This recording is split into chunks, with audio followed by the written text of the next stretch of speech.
What's up, guys? This is WhatsMyGame, and thank you for watching. I am playing Rust once again. I'm on the server Hidden Trees with my server owner, Chris, and well, he's not here right now, but that's his server, and I really hope you guys can join or try it out. I think you'll really like it. I sure am enjoying it before the lull that is Fallout 4, so I hope you guys can join in. I'm going to show you, this is part 2 of my day 1 how-to or guide. I'm going to show you how to build a house, and that way you'll be able to hopefully survive with all your shit on day 1. The first most important thing is to pick a spot that is somewhat out of the way. You don't want to be right near a structure like a warehouse or the lighthouse, or especially like the airport or something like that, or a rad town. Find some place off the beaten path, quite literally, and ideally you want to find some place that has something surrounding you. If you're in a small valley, that way, if somebody's just kind of walking along, they won't really see you because, everything's, from this point, I'm kind of covered from all sides. I got these rock formations, that tree, a tall rock there, and then the hillside here. So this is actually a cool little spot to build a house because it just kind of sits out of the way, and there's plenty of room to make it bigger. The higher you go, as you get further in the game, the more apt you are to be spotted. So at the very beginning, we're going to keep it one level, and we're just going to do a quick 4x4 structure.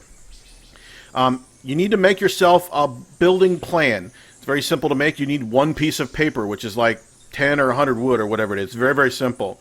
Once you have built yourself a building plan, you can equip it on your active menu down at the bottom.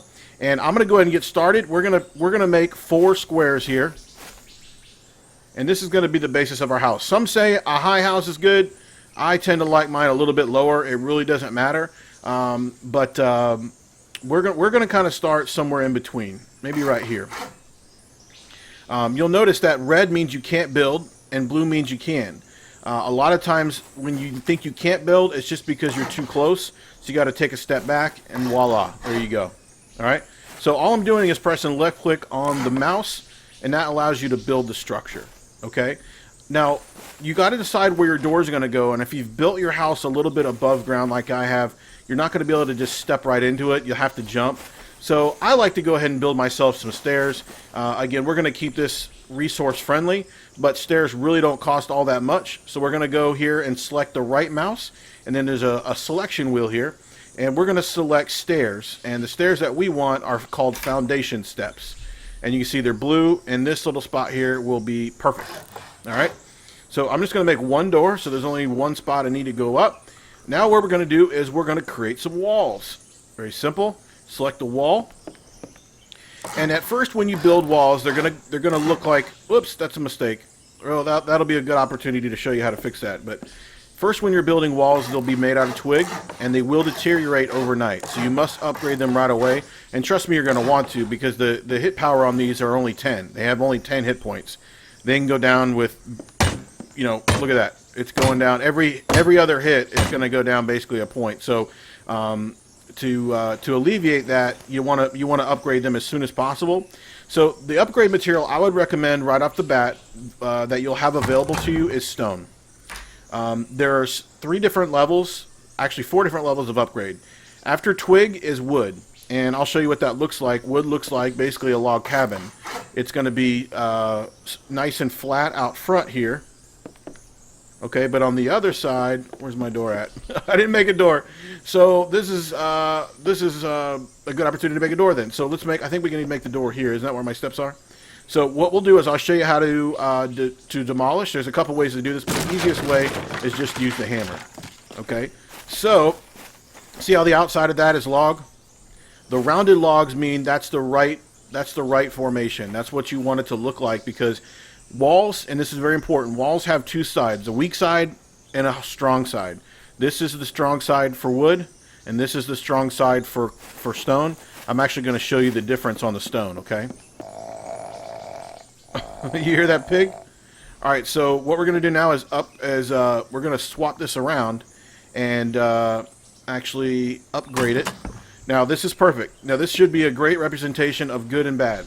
You see the dark one on the right? That's the outside of the wall. It's much more rough, and it's darker, and it's got more detail. The inside is more smooth, and it's a lighter color. So if I were to attack this one, it would go down a lot faster than this one. Okay? So I'm going to go ahead and, I keep doing that. I'm going to go ahead and upgrade this one. Actually, just swap it around. So let me do that now, after I get my hatchet back. Make sure you're on your hammer, not your hatchet. They look very similar. We're going to swap it around. You're able to rotate items within about 30 seconds of upgrading them. If you first put up the wall, you have about 10 minutes typically. And you want to make sure they're all facing the right direction. So let's go ahead and upgrade everything. That one's facing the right way. That one's facing the right way. Typically, if you build from the inside out, all your walls will face the correct direction. If you build from the outside in, you'll generally have to flip them around. If you want to, you can build with columns. And columns are actually make the place stronger. If not initially, they help when you go to the second or even third story. It'll make a significant increase in the strength of the fort. So one new thing about this time is that the columns, after this wipe, they're actually going to be in the middle of the room, which is really strange, I know. But you want to add columns to the interior.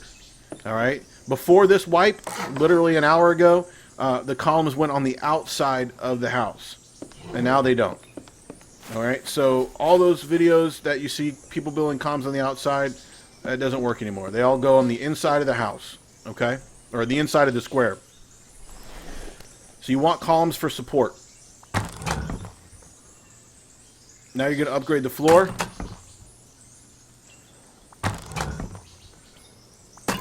To stone. And we're going to do the same thing for our new columns. Again, stone and wood, these are friendly items that you'll be able to get on day one. Alright, so the next thing we want to do is actually build our roof. There's actually a build option for a roof.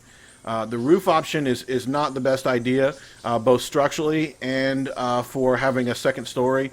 It just makes that impossible. So if you want to build up, you'd have to destroy all that, and that doesn't make much sense. So from the get-go, the most efficient way to build would be to do a floor, and that allows you a flat floor to build it so you can build up. So we're going to go ahead and create ourselves floor. And again, that just starts out as twig 2, so you need to go back to your hammer and upgrade to stone.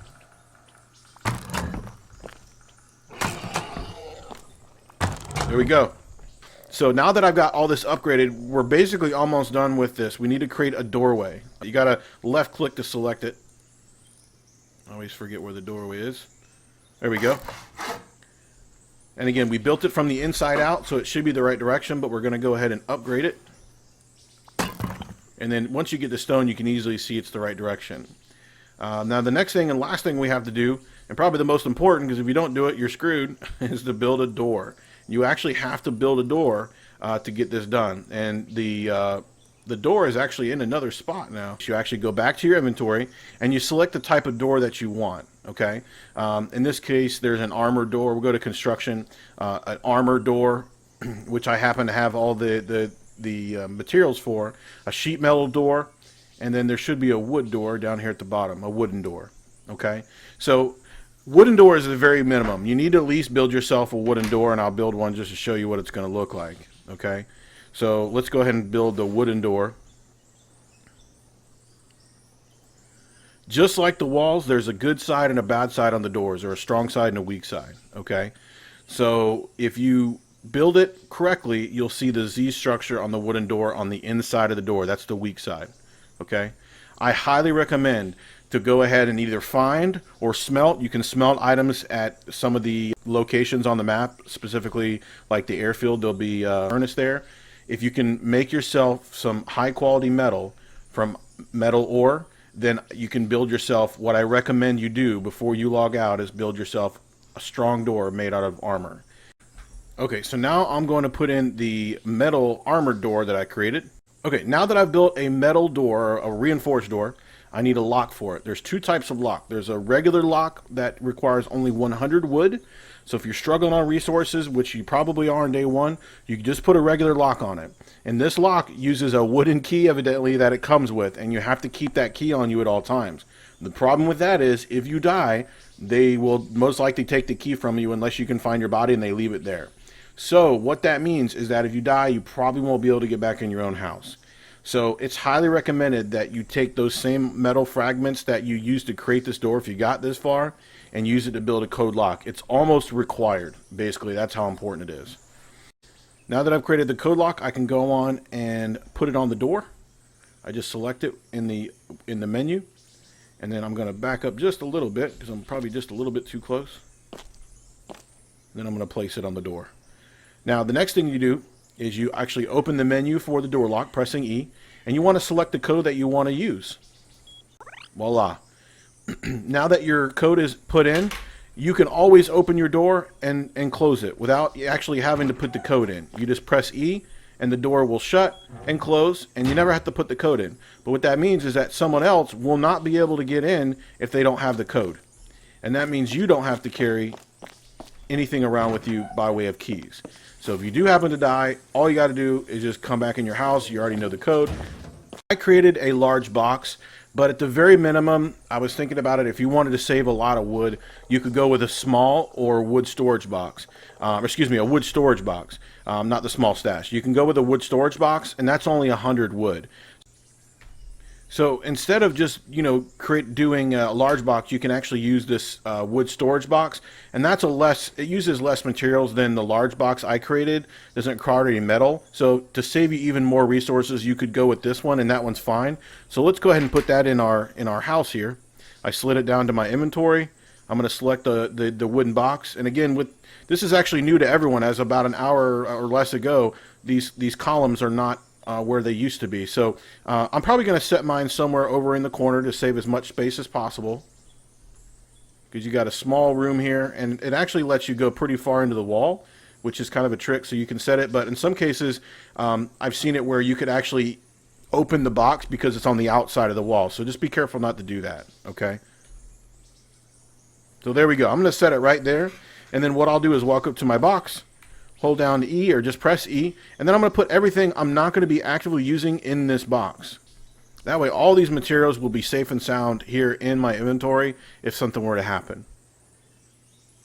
The next thing I want you to do, I'm actually going to go back in and pick up my inventory. You want to build a sleeping bag. The sleeping bag is basically a requirement. The sleeping bag will allow you to, I'm going to put this in there too. The sleeping bag will allow you to save your spawn point and be able to respawn right back in your house if, and I mean when, you die. Okay, so let's go ahead and build a sleeping bag. Sleeping bag is very easy to make. It's only 30 cloth and 100 wood, so we're going to make one of those. We're going to slide that down into our inventory, and I recommend, if you can, create 2 or 3 right off the bat. I'm going to put all 3 down right here against the wall. And again, with these columns, I'm probably going to have to change my setup here. I think I'll put them this way.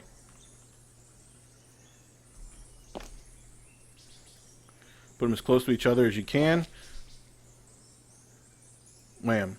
Now, probably should have done this first, but regardless, before you get done with all this building, you must create, and I mean you must create yourself a cupboard. Without the cupboard, all of these items will go away, and it has to be within a certain range. So I'm going to go ahead and build a cupboard, and that way what it does is it allows you to build, allows you to save all of your items. So here's the cupboard here. If you don't have a cupboard, what happens is after 90 minutes, all of this material, I mean the sleeping bags, the materials in the shed, the box over there, the box itself, everything but the building will be gone after 90 minutes because it doesn't save it unless you have a cupboard. The cupboard makes it yours. Well, I know I can set another wooden box by that other one, so I'll just put it right there where it's wanting me to go. Now, the important thing with the cupboard, again, you have to have it, otherwise everything you do will go away. All your items not on your person will go away in 90 minutes. So you need to have a cupboard. And the next thing you want to do is you want to clear the authorization list. Even though there's nobody authorized on it, I go ahead and clear it anyway. And then I go ahead and authorize myself. And now you can see down at the bottom right-hand corner, it means building privilege. What this means is that I have privilege and no one else has privilege to build in this area.